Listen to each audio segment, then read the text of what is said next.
Hey, what's up guys? MKBHD here, and this is the one we've been waiting for. This is the one I told you to skip iPhone 8 for. This is the one that represents the future of Apple smartphones. This is iPhone 10. And while it doesn't say X anywhere on the front of the box, people are pretty much always going to call this one the X. I've just accepted that.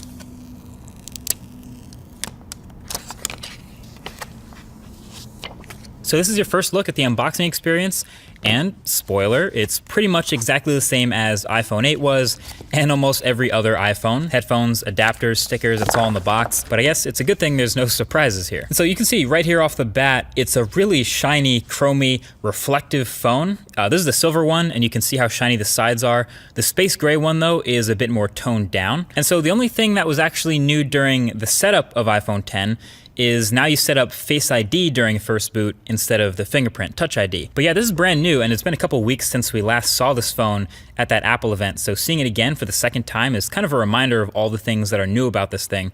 Obviously, the biggest difference is the display up front, the 5.8-inch OLED corner-to-corner screen that fits in a footprint smaller than the iPhone 8 Plus, which has a smaller screen. So naturally, pretty much all the focus is going to be on that, and the notch at the top, and how apps handle it, etc. And I can tell you that aside from all the incompatible apps I've come across that are going to have to get updated, my experience with the display panel itself have been pretty decent so far. It's bright, it's contrasty, well calibrated, definitely not oversaturated like some OLEDs can be. And just handling and playing with this phone in the studio here for the first time, it's answered some immediate questions that I had about it from the last video. So first of all, since there's no home button, obviously, you have that swipe up gesture to go home, but we were wondering, how do you take a screenshot? That is power and volume up.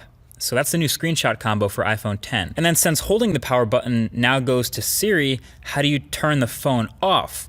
Well, it's going to be long pressing the power button and volume up key, and that'll get you to see that power off menu. So those are two new key combos to memorize there. And then of course I was reminded of how many gestures there are now to memorize. Obviously when you get rid of a button, there's a whole bunch of swiping and gestures to replace it. So there's the multitasking and app switching motions, which are pretty similar but both kind of useful in their own way. Depending on how you use the phone, really. That's on top of the screenshot and power off combos, plus long holding the power button for Siri and double pressing it for Apple Pay. But basically there's a lot going on, and if you're gonna make a phone that's all screen, obviously you have to be able to do it all without a lot of buttons. Anyway, one of the biggest differences between iPhone 8 and iPhone 10 is the new front-facing camera suite up at the top in that notch. The IR blaster, the depth sensor, etc. And all that enables a couple of new things with this phone. Number one is obviously Face ID. The setup, like you saw, was pretty quick and painless, and it's been working pretty well since then for unlocking my phone. Now, I've only really had this phone for a day like the rest of press, but so far in this time, it's been fine, and it works as advertised as far as being smart and not easily spoofed. You can see the little lock under the time when the phone is locked, and basically instead of placing your fingerprint, the phone will not unlock until you look at the phone like you did during the setup process. And then once you do, it's pretty quick to unlock. You can see the little thing open, and then you can swipe up to open your phone.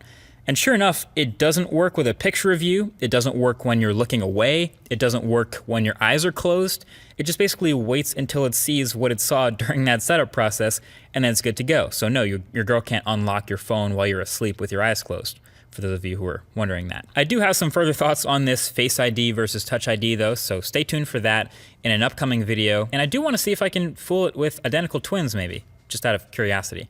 Anyway, with the new notch, you also get a new front-facing camera complete with selfie portrait mode. Messing around with it, it seems pretty average.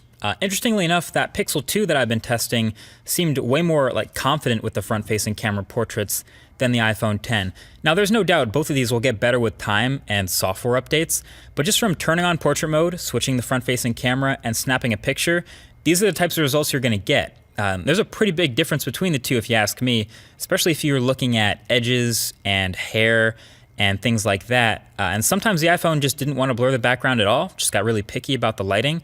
But that's something, again, we'll be testing a lot more for the full review of this phone. Oh yeah, and the new front-facing camera suite will get you Animojis. So yeah, you can see in these Animojis, the physics of things moving around is actually pretty on point. So if you're into it, you can map your face to a cartoon animal head and send it to someone in iMessage.